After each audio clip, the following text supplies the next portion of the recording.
Hi, fourth grade. Again, happy Monday. This is our last video, and this is the story we will be working with tomorrow on Tuesday. So the genre, again, is historical fiction. So it really helps that we know some of what's going on in the past so that we're better able to understand the story, and I'll try to help you as we read this. So our essential question is, why is it important to keep a record of the past? We're going to read about how a boy uses a diary to tell about his life of freedom in a new place. And remember, those words in yellow are our vocabulary words, so I'm going to stop at those and you're going to follow along and read them so that I know that you are, again, following along. All right, here we go. By September of 1754, 12-year-old Lucius Jackson and his family had been living in Fort Moes in St. Augustine, Florida for a year.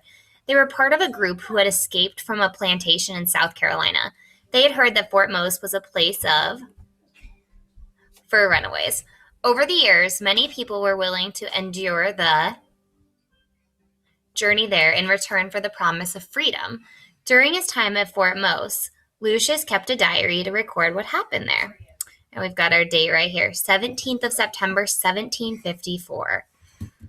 Like 300 years ago. All right, let's see what was going on with him then. It has been raining for more than a week now. This weather reminds me of my days learning to read and write back in Charleston.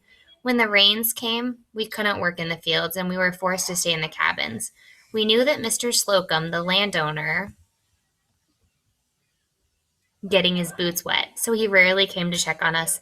He thought that all we knew were work and Miss Celia took a great risk writing letters and words on the dirt floor of the cabin for us children to learn. She said that in our cabin, it was a risk she was willing to take. Learning to read was easy for me because I was so happy to learn how to turn letters into words and words into ideas. I believe that reading is a gift that cannot be measured. Mr. Samuel Cantor believes this too. He is a farmer who lives near us and who gave me this fine diary. He said, "You are doing a good thing, Lucius. In years to come, people can read about this place and understand what we have risked to gain our freedom." Ooh, now we have another diary entry. 8th of October, 1754. Last night I got to go on patrol with my father. My duty involved walking along the wall of the fort with him, looking and listening for anything unusual. It has been a while since we came under attack, but we cannot let down our guard. We also listen for any people who may be coming here to seek freedom, as we did about 1 year ago. While on patrol, I thought about the night my family came to Fort Moes and how scared but hopeful all of us felt as we entered through the big, heavy gates. I must stop writing now, as it is my turn to help gather palm fronds, which we lay out in the sun to dry. Once they are dried, they can be used to repair older huts and to build new ones. Each week, more people come to the fort. Our priest, Father de las Casas, keeps the records, and he tells us that there are almost 100 people now. We have another diary entry. 26th of October, 1754. Last week, a new family arrived all the way from Virginia, and, like everyone else, they arrived almost starved and weak beyond belief. My mother helped the family by giving them clean clothes to replace the ones they had been wearing, and their old ones were quickly. The day after they arrived, I tried to talk to the boy who was about my age, but me. The next day, I tried again to speak to the boy whose name is Will. I showed him this diary and explained that it, as accurately as possible, our life at Fort Moes and the people who come here. He seemed surprised and asked, "You know how to read and write?" "Yes," I told him. He looked at me without speaking, but I could see a question in his eyes. "Do you want to learn?" I asked him. "Is it not dangerous?" he asked quietly, looking around to see if anyone could hear us. I smiled, remembering how long it took me to understand freedom and what it meant.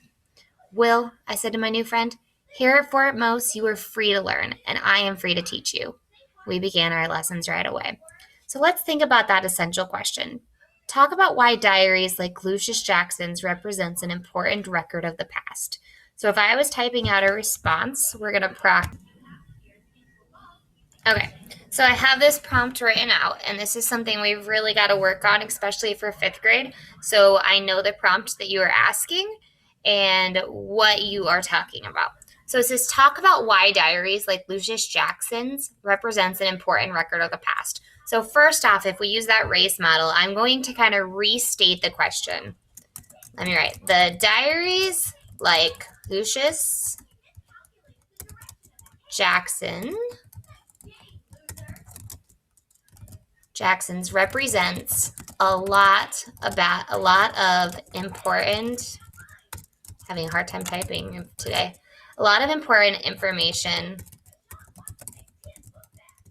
Ooh, so slow. About the past.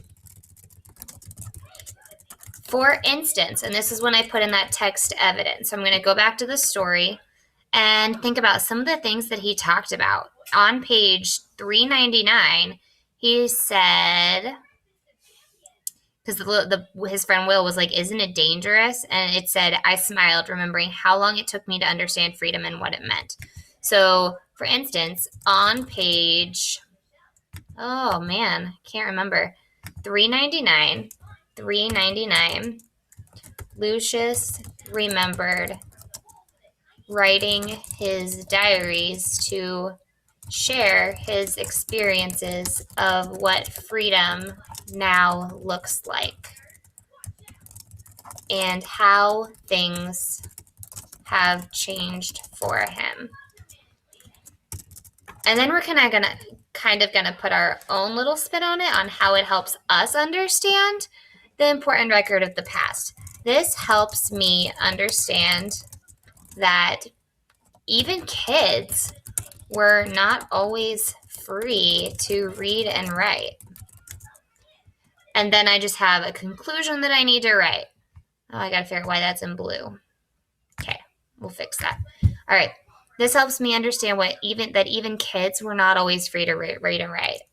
Lucius Jackson and many other important records of the past show me how life was like then.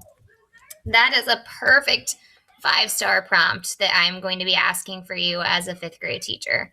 So you're not writing this prompt today, but we will be writing prompts on Thursday. And I'm really looking for that. You restate the statement. And if you notice, I have the capitals, I've got the punctuation, I have text evidence with the page number in there, and I'm answering that question. So if you have any questions about that, email me. That's something we're really going to work on, because I know in 5th grade, this is a big part of writing to a prompt. And I know all of you can do it, and you're going to do amazing. So here is a 5-star example, a 5th grade example. And I am so excited to see you guys do great things in 5th grade with writing to prompts.